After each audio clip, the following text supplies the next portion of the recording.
Kung takot kayo sa gagamba, huminga muna kayo ng malalim at lumayo ng konti sa inyong TV. At ngayon, time for a close-up. 8 ang paa. Walang pakpak. Makamandag. At gumagawa ng sapot. Yan ang gagamba.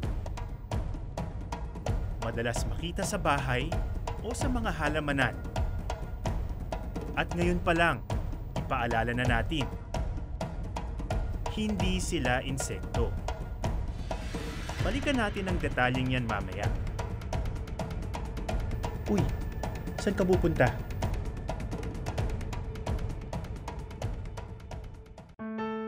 Noong 2017, lumabas ang Gagambino Comics ng national artist na si Carlo J. Caparas. Bida sa kwento ang janitor na si Bino at ang kanyang higanting gagamba na si Gagam. Tignan niyo naman si Gagam, mas malaki pa ata sa kabayo. Sa eksenang ito, kumain pa siya ng aso. Oh my gosh! Mahabang kwento kung paano nag-cruise ng landas ang dalawa. Pero binansagang Gagambino ang kanilang tambalan. Ang kanilang misyon, labanan ang kasamaan. Ang comics na ito ang sumasalamin sa pagkahumaling ng mga Pilipino sa mga gagamba. Isang hilig na buhay pa rin hanggang ngayon. Lumaban. Yun, ganda ng laban. Uy, nahuli ko yung tigre. Grabe. Magtungo muna tayo sa Marikina, kung saan may isang grupo ng gagamba lovers na nagtipon-tipon. Kagat! Sige, kagatin mo yung pusod! Fight number 1. Nandito sila para sumabak sa laban. Spider Derby ang tawag dito. Isang gagambattle. At patay kung patay ang bakbakan. Laban niya?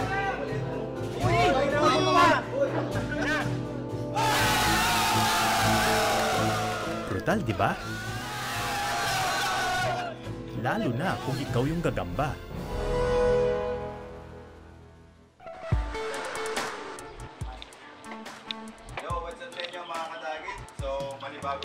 Kilalanin natin ang mga nasa likod ng pa-tournament na ito.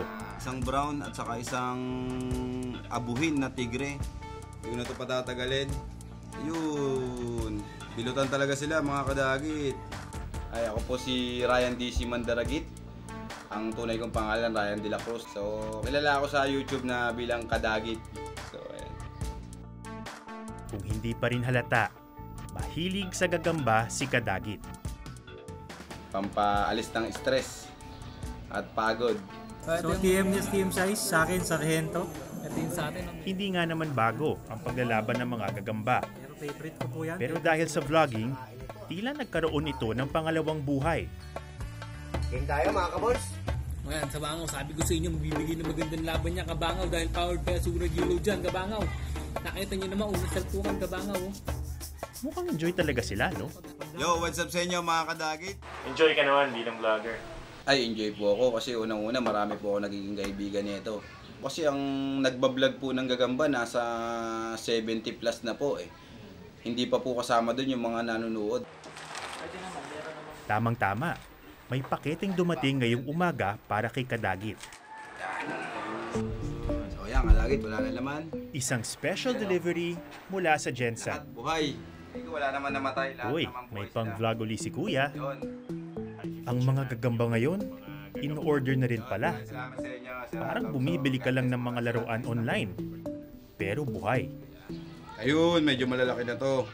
Oh, wow, ang laki. Tapos may mga giant tayo na ibang klase. Kung tawagin to, Darwin Bark Spider, research nyo na lang sa Google. Tapos ano siya yung tawag dito. Kung tawagin sa Cebu, baka-baka. So malaking gagamba to. Bakit hindi nalang manghuli sa mga sulok-sulok ng bahay o sa damuhan? Parang dati. Kasi ang gagamba dito sa Maynila, ano na siya, yung wala na siya, gawa ng wala ng bundok dito o bukid na papaghanapan. Kaya umu-order kami ng mga gagamba, like sa mga iba't ibang probinsya, para maipadala dito. Ano, yung mabilis. Pag mabilis, Medyo nakababahala yun ah. like tangawa ka na ganyan. Opo, matigas. Pwede po.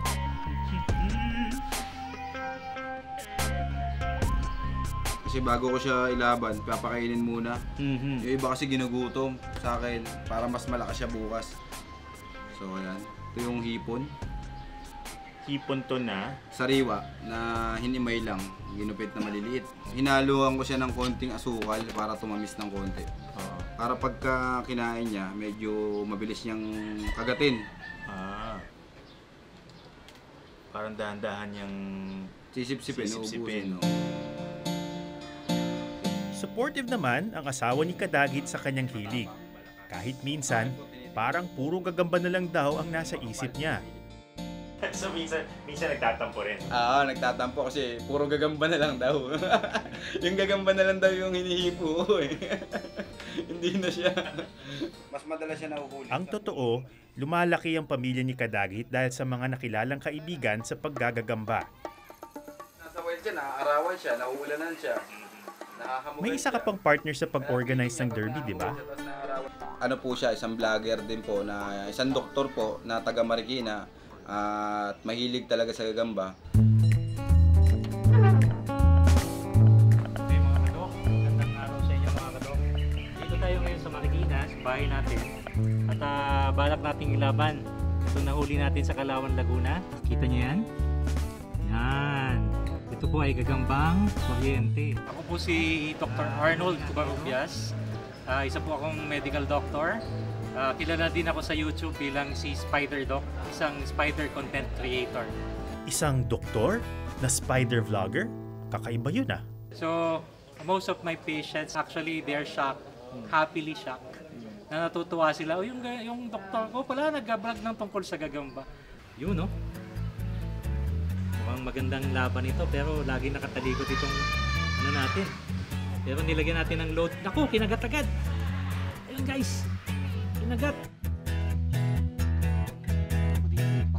Tulad ni Kadagit, naghahanda na rin para lumaban sa Spider Derby si Spider Doc. At may sarili siyang mga diskarte para ikondisyon ang kanyang mga gagamba. Usually, napa-exercise ko sila. Tinitingnan ko kung sino yung magandang kumilos. So, pag gusto ko mag-exercise, kailangan natin ng mahabang stick. Exercise ah? Exercise. So, katulad nitong stick na to, tingnan mo.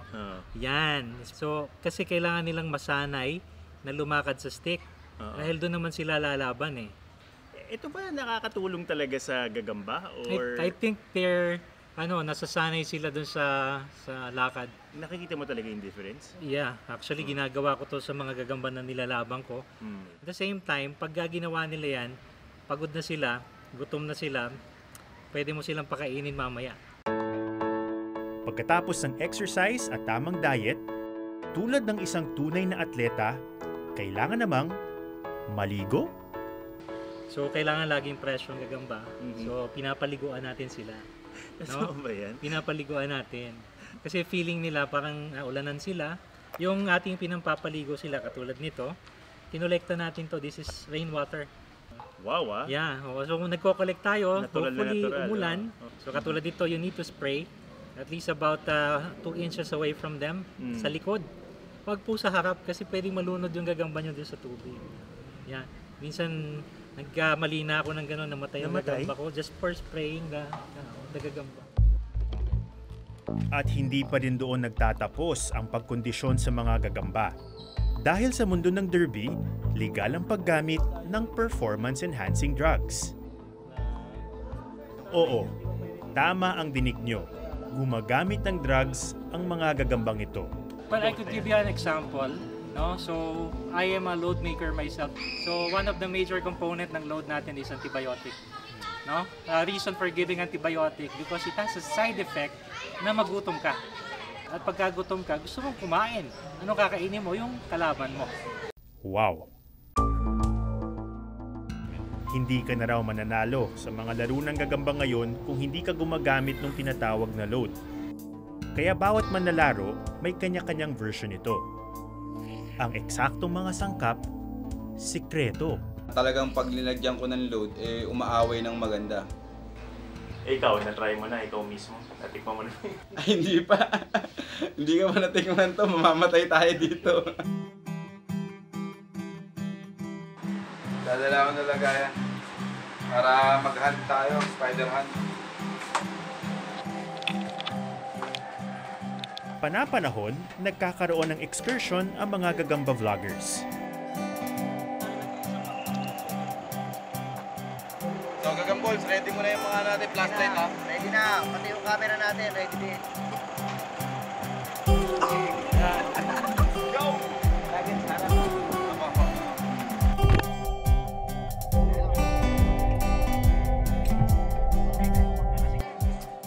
Madilim na nang dumating ang grupo sa kanilang destinasyon. Isang relocation project sa Kalawan, Laguna. Magandang lugar daw ito para manghuli ng mga gagamba.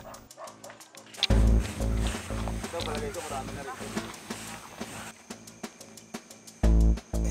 Yun, malaki. Yan, oh. Kukunin ko na to. So, ay, yung lagayan ko, Gagambols. Gagambols TV, pasuyo nga dito.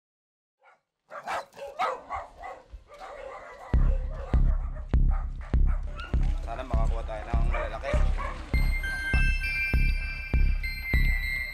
Sa isang liblib na relocation site sa Kalawan, Laguna, isang grupo ng mga lalaking hindi na bata ang naghahanap ng mga gagamba sa dilim.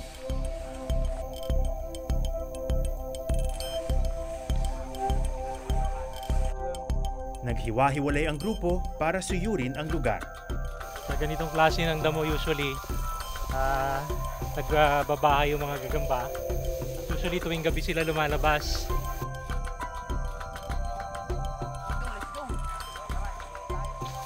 Dito may sapot tayo dito. Pero mukhang sapot ito ng gagambang melon. Hindi yan yung hinahanap natin. Katulad nito, may isa. So may nakita tayo ditong gagamba.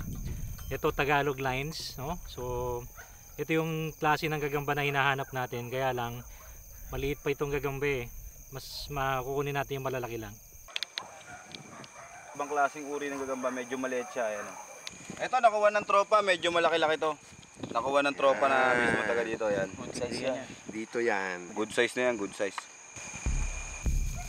So itong gagamba to kukunin na natin. Mahaba galamay, tapos medyo botchog siya. Pag sinabing botchog, medyo mataba. So papapayatin natin ng konti pag ilalaban natin. Ayan po, oh. Okay.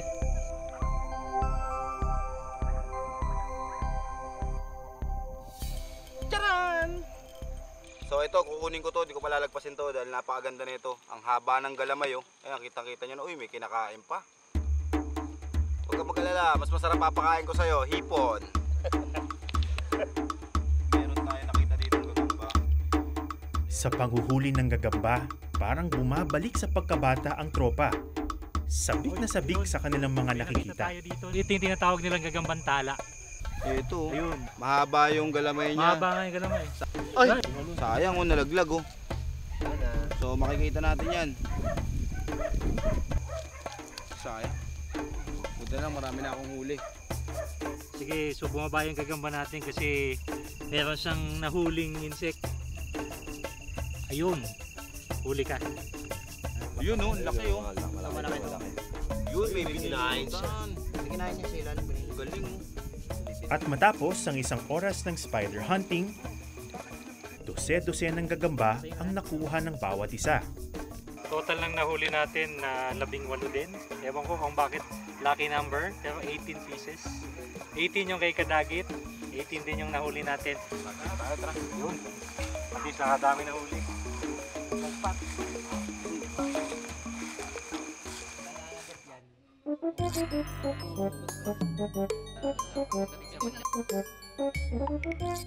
Maraming nalalaman sa gagamba ang mga vlogger na ito. Pero kailangan nating kumausap ng isang tunay na eksperto.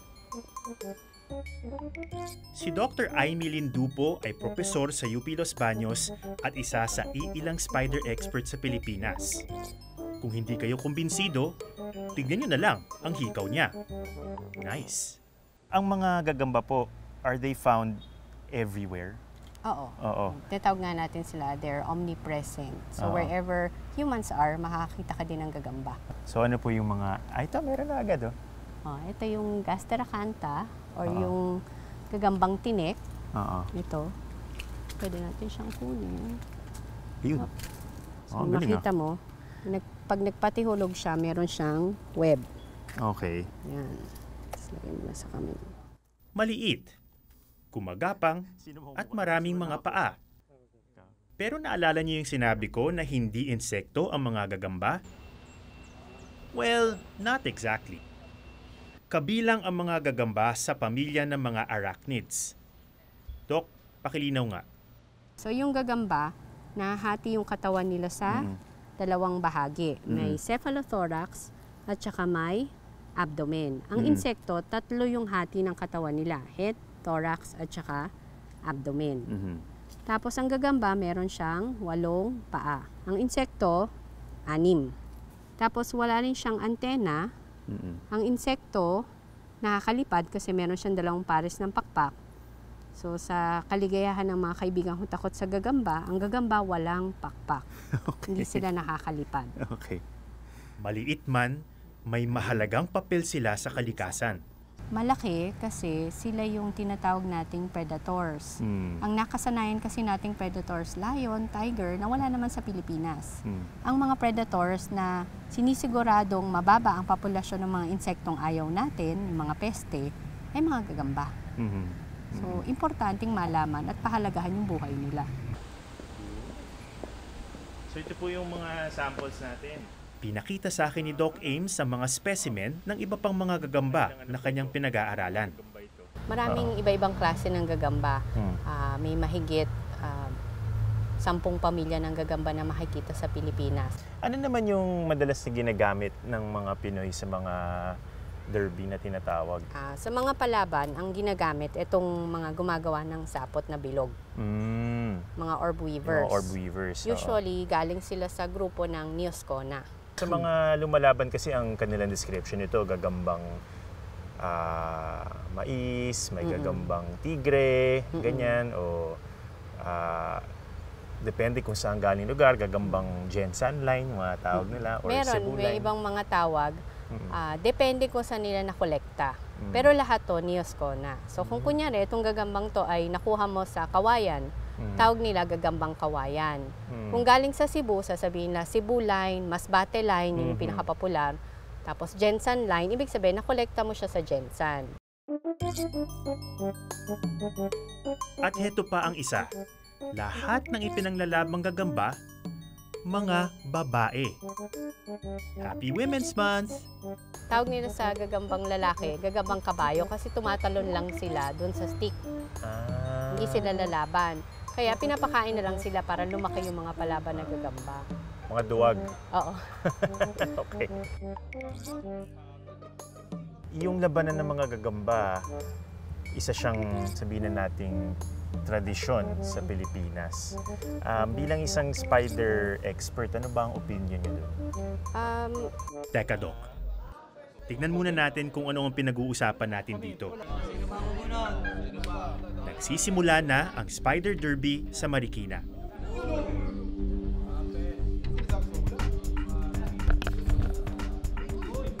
So isang panalo na lang, pasok ka na, okay na. Ito ang basic rules ng derby. May 3 rounds sa bawat laban. Panalo sa round ang sinumang mapababagsak ng 2 beses ang kalabang gagamba. O di naman kaya, kung sino ang makabibilot o makapapatay sa kanyang katunggali. Pero bago magtuos sa mga gagamba, kailangan muna ng ulutan. Ang ibig sabihin po ng ulutan, ito po ay yung sukatan. No? So kapag maglalaban po kayo ay kinakailangan muna mag-ulutan, magkukumpara kayo ng sukat ng haba ng galamay, ng katawan, para match yung laban at magandang laban na ibigay ng gagamba. Polo versus Julius. Pinaghaharap ang mga gagamba sa ruweda o parang boxing ring. At inuudyok ang lumaban gamit ang mga stick o paleta. Mula rito, nasa kamay na ng mga gagamba ang kanilang kapalaran.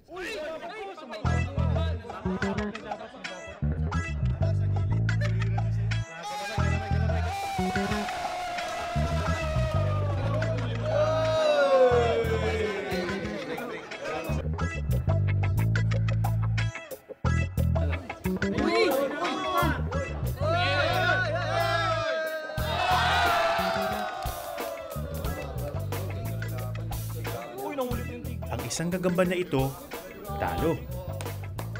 At natanggal pa ang isang paa. More or less po, hindi na po siya pwedeng ilaban. So, ang gagawin na po namin is papakawalan na lang po siya. Babalik siya sa wild. Kasi po, halos lahat naman po ng gagamba is mangingitlog po sila. So, in return, makapagparami po ulit sila. Kapag ganyan ba, hindi ba nakakaawa? Naawa pa kayo sa gagamba pag... In some way po, medyo naawa din naman po kami. May kurot pa rin pag natatalo ko kami, yung gagamba namin, syempre laga pa rin namin. Ang return na lang doon is pakawalan po namin sila. Ito. Yun. Si Idol.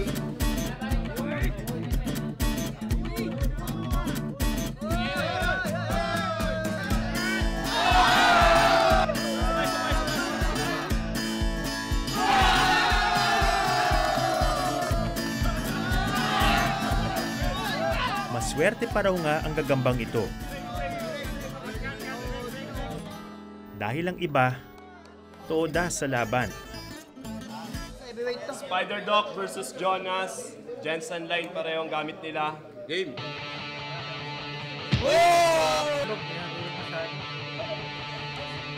Uy! Ay! Uy! Painit ng painit ang derby.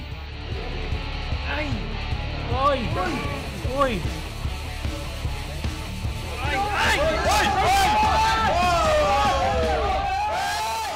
Sa kasamaang palad, laglag si Spider Doc. Si Kadagit naman, umabot sa quarterfinals.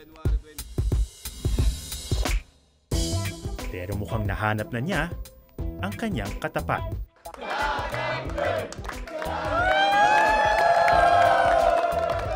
Ito si Gagam Girl. Sa mahigit 30 kalahok, siya lamang ang kaisa-isang babae.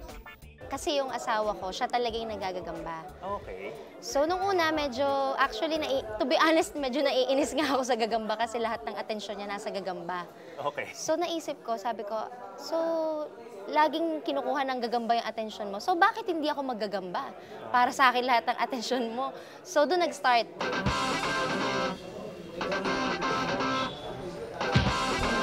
Gandang lang.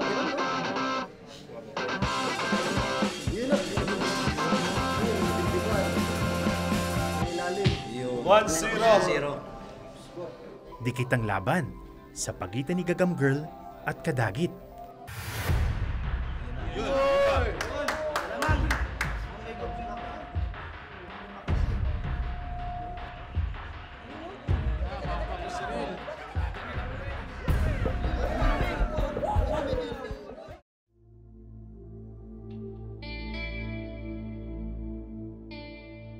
Isang araw na ng labanan ang lumipas. Tampok ang mga munting mandirigmang ito.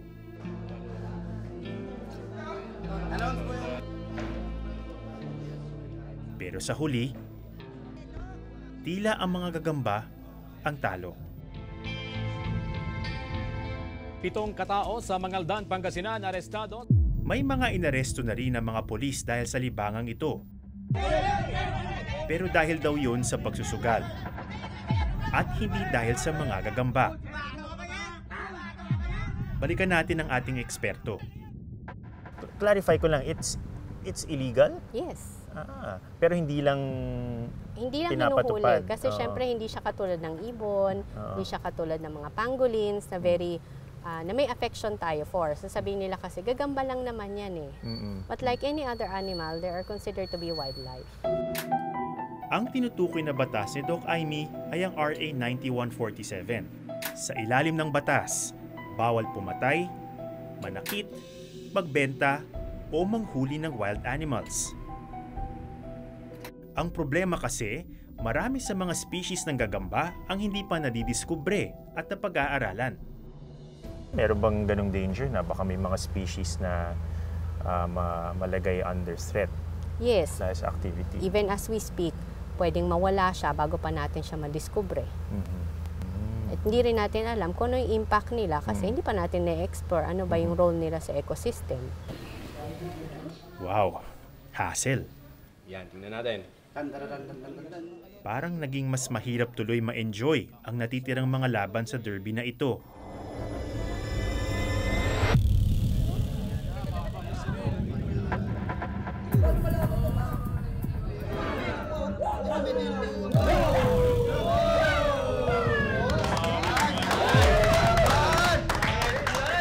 Panalo na din si Gagam Girl.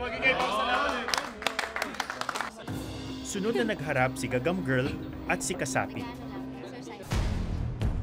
Uy, mahuluhan yung akin. Siya makalakad eh.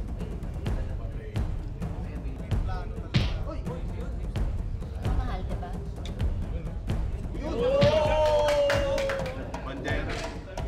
Isa na namang dikit na laban. Yun! Mendoline! Pero sa huli, laglag si Gagam Girl. At sa finals, it's Kasapi versus the defending champion, Cabalbon. Good luck sa inyo. Congrats.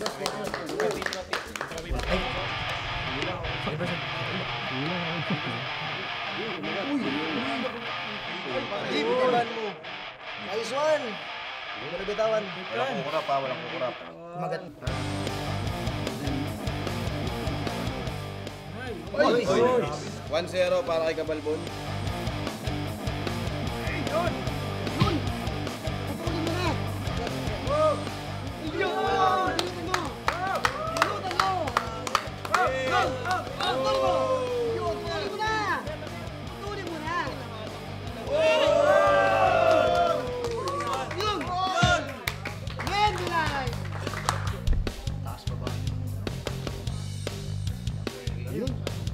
Ilaglag mo na.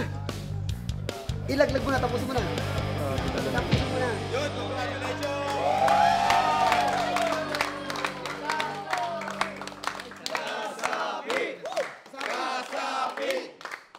Kasapi, champion, congratulations. Thank you. Maraming salamat. Salamat sir, salamat. Simple lang naman eh. Isa lang naman ang sasabihin ng bawat mahilig sa gagamba dito eh. Enjoy lang talaga eh. I personally, no, I would like na i-promote siya. So gusto ko makita nila na, uy, meron palang ganyan, uy, masaya pala yan. Kahit naman si Doc Aimee, hindi agad kinukundina ang mga naglalaban ng gagamba. Yung nga lang kasi, laging sasabihin, larong bata kasi siya eh. Hindi mo pwedeng mapigilan. While hati yung opinion ko dito na, syempre gusto ko matuto tayong maging attached sa kalikasan natin. Paglaruan natin, sila tingnan natin. Pero dapat ang palaban, hindi to the death. Napakaganda nga naman ng mga gagamba. Makisig, elegante, matapang, at lumalaban. Madaling makita kung bakit maraming nahuhumaling sa kanila. Pero dapat makinig sa payo ng mga eksperto kung paano mapapangalagaan ang kanilang lahi. Kung ako naman ang tatanungin, okay na ako sa patingin-tingin. Sa mga nilalang na may 8 mga paa. Ako si Ato Maraulio at ito ang Eyewitness.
Maraming salamat sa pagtutok sa Eyewitness mga kapuso.